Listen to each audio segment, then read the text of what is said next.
they want. They just write a check.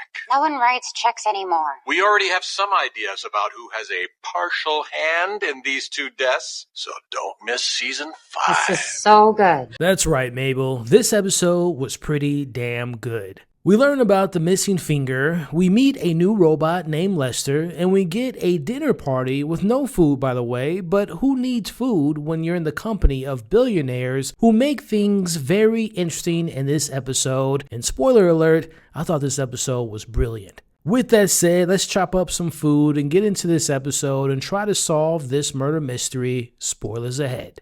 We kick things off with a glimpse into the world of our billionaire suspects. As they bask in the glow of their past victories, those little morally ambiguous stepping stones that pave the way for their wealth. You know, the kind of wins that make you wonder at what cost. Now, back in the Velvet Room, the billionaires are reading the room only to find it utterly empty. They note that the new norm of social mingling has gone right out of the window recently, a subtle nod to the chaos swirling around the building. And speaking of chaos, our beloved Only Murders crew almost gets busted trying to sneak around, but thankfully they manage to vanish without a trace. Now, a quick detail that you might have missed in the opening credits. Did you all spot the 3 birds sitting on the window? This being a callback to Lester's leisure in our episode 3 breakdown. The brown-headed cowbird, the cockabo, and the Eurasian jay all come back into play into this episode. Now, Mabel and Charles talk about the coincidence that Jay is missing a finger, and that finger is most likely one they found back in episode 1, and at the very least, he's a suspect or involved. Now, they mention the cleaver that was found in Nikki's chest could have been used in cutting off the finger, and Charles mentions how Lester could have seen the whole thing, and that being what led to his death. Now, this conversation is cut short because Mabel and Charles are introduced to the new doorman, a robot by the name of Lester. Now, Howard's been tasked with training this new doorman robot, and we all know that this will make the robot filled with gossip and rumors taken after his trainer. As Randall sets the record straight, he's not being replaced by a robot. Its only duties are to handle deliveries and or reminders. Now, speaking of this new robot, I will say if they're playing with the idea of artificial intelligence and the show making a commentary about that, maybe this Lester robot can be useful at some point in the season and help figure out who is the murderer. Lester the robot says that he just needs to scan everyone's eyes and fingerprints to keep them in the database. Let's keep that in mind in our own memory banks to possibly call back to at some point this season. As Charles and Maple go to Oliver's, they welcome back Vince, who's got his 2 eyes now. Vince and Lester were birding buddies, so he can decode Lester's leisure to figure out which birds were playing cards, a really smart call by Oliver to get Vince involved. As we take a look at our very first Oliver Putnam murder board, motivated after being called a self-centered narcissist by Charles in last week's episode. So, last night as I lay there thinking about myself, the strangest thing happened. I thought about you. You always make the murder boards. So I thought to myself, I'll do it for you.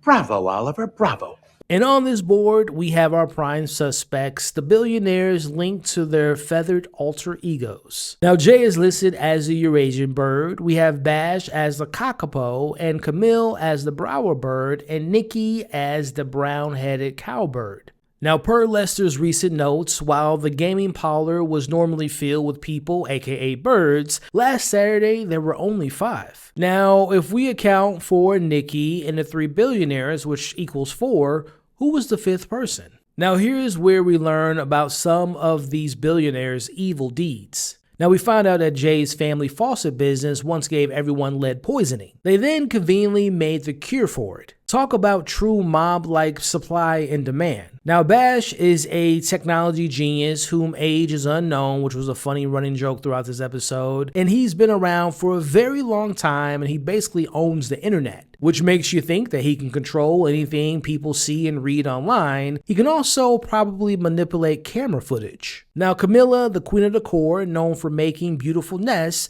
sounds harmless, right? Well, we'll see about that a little bit later in this episode. Now, the trio's immediate plan is to get to Jay and confirm the missing finger. Now, before diving headfirst into the J plan, our trio drops a teaser for season 5 of Only Murders in the Building podcast, making some not so subtle nods about the billionaire's possible involvement. But before moving on, we have to talk about what I consider to be one of the funniest moments of this episode. as Mabel and Oliver run into Thee in the hallway just as Howard and the robot Lester appear. Now Lester scans Thee and her latest hit song starts playing, prompting our favorite nosy neighbor to busting out some truly unforgettable dance moves. The side eyes and the faces Mabel made in this scene had me in stitches. And this is something I've always loved about the show, when they get meta talking about things about the show and how things are reviewed and so on and so forth. We have this moment here where Robot Lester hilariously mentions how season 4 of the podcast was 24% lower than last season. And the whole sluts joke and being down your throat more, all these comments to me in this scene was just pure comedy gold. But putting the jokes aside for a second, Thee suggests to Mabel and Oliver that they need her publicist. She mentions that he's intuitive, he's a psychic, and he also, as she puts it, and he's a hired assassin. But you did not hear that from me, okay? Hi, Howard. I'm sorry, what? A hired assassin? Was she just joking around, or did she just drop a massive clue about our potential killer? Again, I've said this before, but there definitely has to be more to this character, Thee, more than just being Mabel's old friend that she has beef with. And if she isn't like directly a part of the murder plot, I wouldn't be surprised if she's secretly jealous of Mabel and it's not the other way around as it's been presented so far in the story. Now, after that hilarious interaction, Mabel brings up a great point.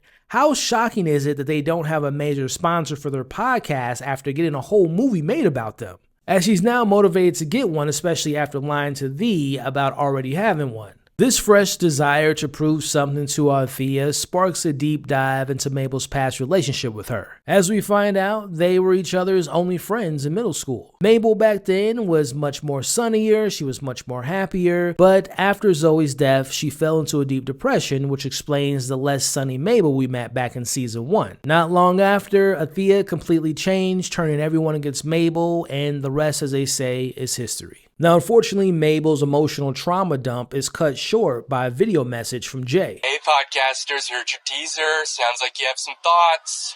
I'll be by at 7 to clear things up. An invitation to dinner with a billionaire. As it is dinner time with a billionaire, we see Jay arrives earlier than expected, and soon after, Camilla and Bash, they both arrive, and now our trio isn't just hosting one billionaire, but now 3. 3 incredibly wealthy, incredibly self-centered, and incredibly suspicious individuals, all potentially involved in Nikki's murder. As we find out, these 3 billionaires are only here for one reason. No. I'm here because they're investigating you. Naturally, I've been having you followed. I knew you tried to pin it on me. Thanks for your robot-like honesty. Now look, I don't want to speak too soon, but this brief interaction with our 3 big actors this season is already one of my favorites in the entire series. Also, doesn't hurt that there are 4 Oscars between Christoph Waltz and Renee Zellweger. As the talent this show continues to pull in is literally insane, I'm starting to think that this show is actually run by the mob. Now, as they put it to our trio, the 3 of them are here for one reason and one reason only. We're all here for one reason, yes? Yes. To give you the opportunity to keep us out of your podcast before we sue you for libel. Libel, wow. Let's just turn down the temp a tad. Now, Mabel smartly turns the tables on them by mentioning how they were sniffing around the murder scene as they bring up, well, it's not a part of the building where they found Nikki, but Charles says technically it was a part of the building and that's why they're looking into the murders. Now, the billionaires don't want their names tied to the secret card games and mobsters, which makes sense, as the back and forth in this scene was spectacular. However, our trio makes a rookie mistake. They mistakenly mention details about Nikki's dead body, details they should not have known. You could see it on their faces. They weren't prepared for this level of interrogation back on them, and they're losing this battle against the other group. But the trio is nothing if not resilient, as we watch them pivot, deciding to split them up. Mabel will be talking to Jay, Charles will be talking to Bash, and Oliver to Camilla. I could honestly watch this episode for hours just for these individual interactions. It was like watching a masterclass in character dynamics. Alright, so first up, we have the awkward bonding between Charles and Bash. We see Bash giving Charles some tips about how to stay young, but more importantly, we see Bash using his cutting-edge technology to save Charles's grandmother's legendary recipe. Then we cut over to Oliver and Camilla, who low-key is making sneaky insults about Oliver's apartment's decor. You can feel Oliver's ego taking a hit, but he tries to play it cool. And finally, Mabel and Jay. Which, by the way, they were definitely flirting in this scene. As Jay talks about his trust issues, being betrayed by one of his close friends, and needing to prove himself to others. Does that sound a little familiar? Very familiar to Mabel's own story she shared earlier about her and her old friend. This mirroring right here was so smart to me in the writing, as Jay also claims that he lost his finger making a bad decision, but he wouldn't go into detail. After this interaction, Mabel tells the rest of the crew that she doesn't believe Jay is the murderer because he's sweeter than she expected. Again, I can't stress enough how smart I thought the writing was in this episode. These billionaires in our trio, while different on the surface and also different in their bank accounts, actually share a lot in common, or at least that's what the scene made me think. I'm just sitting here watching this scene thinking, oh man, maybe the billionaires are just misunderstood. Maybe they're not so bad. But I guess the joke's on me because they are quite charming, which made the twist that comes later so much better. As the story about what happened to Jay's finger is finally revealed, as Camille tells Oliver, What happened to Jay's finger? Fine. The night Lester died, Nikki showed up with this cleaver. Now, the story goes, Nikki was apparently high on Snow White, and Nikki chopped off Jay's finger after going crazy, and that explains why they were in the Velvet Room, looking for Jay's finger. They all have the same story, but the question is, can we really trust these billionaires? Well, as of right now, our trio does, case closed. But the most shocking moment in this scene was we see Camilla has her people come into Oliver's dining room and completely remodel it without anyone noticing. She's a home decor witch! Now, as we come to a close of this episode, we see our trio eating the dinner that Charles and Bash made, and they're comparing notes about their time with the billionaires, and again, they're all just surprised by how well it went. Now, speaking of surprises, we see Mabel getting a message super late in the evening from WandaFi about signing their podcast. What a coincidence, right? Their podcast just became a hot commodity just as they're poking around some high-end billionaires. Next morning, as they arrive to the meeting with WandaFi, they get the lay of the land, they see their new super sleek studio space, everything is going great, they're on top of the world. But then Mabel noticed something isn't right. She notices the missing finger wasn't Jay's and he lied about the whole thing, as our trio is ready to record the truth about them, but there are restrictions to the new podcast in the contract they just signed without fully reading it. The contract explicitly states that the creators are prohibited from discussing the management of the company because it's a conflict of interest with the new recent stakeholders. And those stakeholders are Jay, Camilla, and Bash. As this new deal that our trio just signed, which is 3 years by the way, they cannot talk about their new bosses who are now their prime suspects. Talk about a well-played game that our trio never knew they were actually in. Damn, game over. Or is it? This was an absolutely brilliant reveal that completely flipped the script on our trio. As it looks like our trio is trapped into this new deal, and the question is, how will they solve a murder when their hands are tied by their own success? So going back to the billionaire story, was it all completely made up? Were they in the Velvet Room looking for Jay's missing finger? So I don't want to point the finger so soon, pun intended, but this to me is a contender for one of the best episodes of this entire series. I seriously can just watch this episode as a bottle episode because it was that damn good. The writing was peak. The jokes were hilarious. The performances were simply amazing. I don't know why I'm surprised. I guess because it's 5 seasons in, and admittedly, I've said this in the past, that I felt like some episodes and some of the previous seasons have kind of lost momentum, have kind of lost the intrigue and steam. But this episode, and honestly the first 3, now 4 episodes in this season, have proven me wrong. Now, before we wrap up, let's talk about my suspect list after this episode. Again, I said this last week, but the 3 new major characters, the billionaires, are obviously being positioned as the main murderers. I think they're just a red herring, but I do think they will still have some major chances that they're involved in some capacity. I feel like Jay's missing finger could be staged, just like that made-up story. And what I mean by staged is I feel like, yes, he is probably missing an actual finger, but I think it was on purpose to cover up something about the truth, and they know who that finger actually belongs to. Now, speaking of Bash, he talked to Charles about how he stays young and how he has a tank that he sleeps in every night to do so. I don't think it's a far-fetched to think that he wouldn't have had somewhere to keep a dead body frozen. Now let's talk about Camilla. She's the great decor person, right? And we saw just how quickly she changed Oliver's dining room without no one hearing a sound. Now, I wouldn't put it past her to figure out a way to clean up a murder scene pretty quickly without anyone noticing.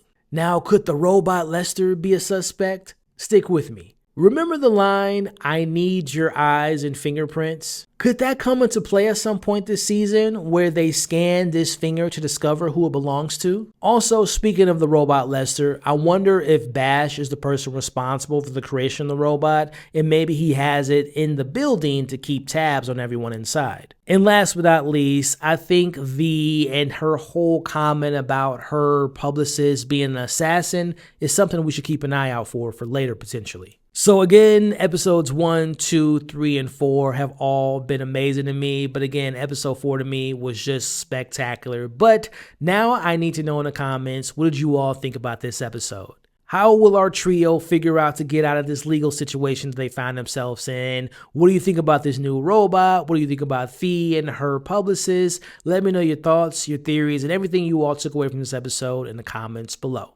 Now, if you all are watching this on YouTube or listening to it in podcast, do me a favor. If you enjoyed my commentary, make sure you hit that like button. Also, consider sharing this video and this podcast to anyone and everyone you know that loves talking about this show just as much as we do. And last but not least, consider sticking around by subscribing to the channel and also following me on my podcast. Now, if you all have stuck around to this point of this breakdown, I really appreciate y'all and I appreciate the continued support. Do me a favor in the comments right now, put #checkmate. All right, y'all, another great episode in the books. Don't forget, you all are awesome. Stay safe, and I'll catch you all on the next breakdown of Only Murders in the Building.